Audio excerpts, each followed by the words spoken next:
Tom Brady. Yes, he got the win, won the game with a last, not quite a last second touchdown, but close. But he scored 17.2 fantasy points on 58 pass attempts. 10. You could just say the Bucs offense. Heath, you said a 10 on Brady? 10. Dave, Brady? You got to be scared. He had 143 yards and 1 touchdown in the fourth quarter. I mean, it looks, and this is the problem. This happened with Aaron Rodgers 3 or 4 years ago. It happened with Tom Brady 3 or 4 years ago. It looked like they had fallen off the cliff and just weren't that special or good anymore. That's exactly what it looks like again right now. There's no visual evidence to suggest that either Brady or Rodgers are above average NFL quarterbacks currently. My blood is boiling.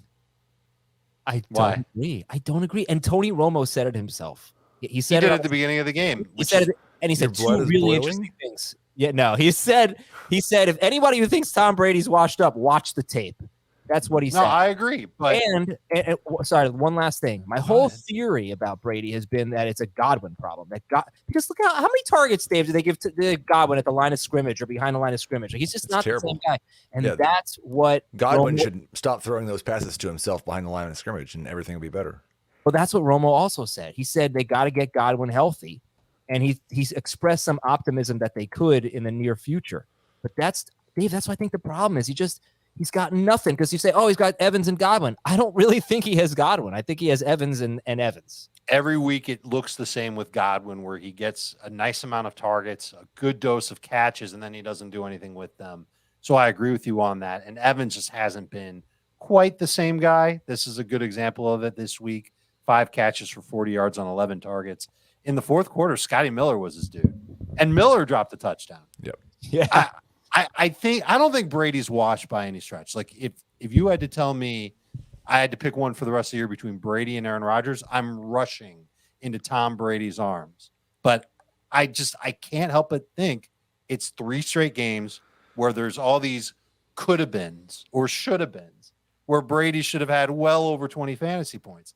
Yeah. This week there wasn't that. In fact, he really should have had probably in the neighborhood of like 8 fewer fantasy points than what he had.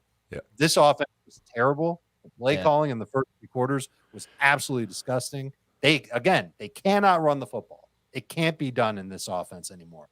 Brady's going to have a lot of games like this where he's throwing the ball 50 plus times. You've got to hope that he finds 300 yards and 2 touchdowns every week.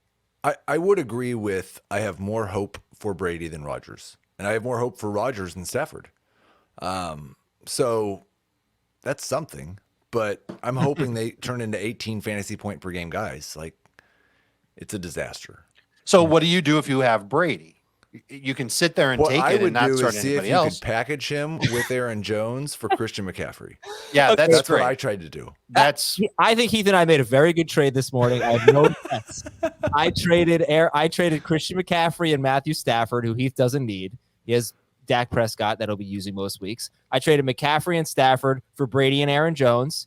I was 3-5. I really did it because I mean, Aaron Jones against the Lions I thought was going to be huge, and somebody told me to buy low on Tom Brady, so I bought low on Tom Brady. And whether or not it doesn't even matter if it's Brady's fault or not. It's a huge problem, and what really helped me was that I was a 30-point favorite over Jamie in that league. And so I thought, I could probably make this trade and give up all these points for this week and still win. Thankfully, I'm now a 50-point favorite. So I think it's going to work out okay. You're going to be 9-0. So, and with just so it's there, Adam, you gave up 15 points on the trade chart on that deal. Ooh. Well, I didn't feel like I had any chance of winning with Matthew Stafford as my quarterback. So I was hoping for Tom Brady to turn things around. And I can't do it. The lack of a run game is actually bad. Like he's going to keep throwing, but it's bad because they just can't move the ball and they get into these predictable 3rd and longs and whatnot. All right, sorry. Anyway, Amon-Ra St. Brown, 0-10 for Amon-Ra St. Brown, who had 4 for 55 on 9 targets, and he has only one game this year with more than 73 yards. It's a 6. I think we're still going to start St. Brown. I think we've got to look at him as a number 2 receiver though, and not as a number 1 guy. And Jared Goff is really starting to turn back into Jared Goff. I think he's a tough guy to set the baseline for. Because if the baseline is where he was drafted, then I don't really have much worry. I think he's going to be better than that. Mm-hmm. If the baseline is the top 12 guy we elevated him to after 2 or 3 weeks this year, then I'm like a 9. So I think he's a number 2. Like everything Dave said's right, but I don't think you're going to lose value on where you drafted him. I like that he's had at least 9 targets in 5 of 7 games this year. I like that he typically he only had 4 catches today. That's ridiculous. Usually he gets around 6, 7 catches with gusts up to 8 and 9. I have to recognize that since his injury, he doesn't have a game with more than 13.9 PPR points. And I would also say, Dave, you mentioned 9 targets in 5 of 7 games, but it's to me, it's really 9 targets in every game because the 2 games he didn't have one, he barely played basally. Except we started him. Yes, we got tricked, but when he plays, he's getting 9 targets, and that is a great floor. 0 to 10 on Josh Jacobs, who's had 2 disappointing games in a row. He did have 17 carries and 3 catches today, but like I said, did not play a snap on 3rd down. 0 to 10 on Josh Jacobs. Again, a very, very similar discussion as St. Brown in terms of what are you talking about being worried about? Where I drafted him, 0.00. The top 5 way we've ranked him in the last couple of weeks, 10. I think he's a high-end number 2 running back who will have better weeks than this, but there's going to be some bumpiness along the way. Like 11.7 for a down week's not the worst thing you can get out of a starting running back. I agree. I think the worryometer's got to be more like a 3, where you're starting this guy, he's getting the workload. It's 20 touches against Jacksonville. You just hope that he would score. The Raiders' offense is a little wonky. Last week they were terrible. This week they were better.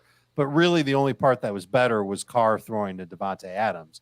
And they just absolutely destroyed Jacksonville in the first half. And Jacksonville shut that stuff down with no exceptions in the second half. He's got the Colts next week and then the Broncos after that. Not the best matchups for him. I think you downgrade expectations just a little bit for Josh Jacobs.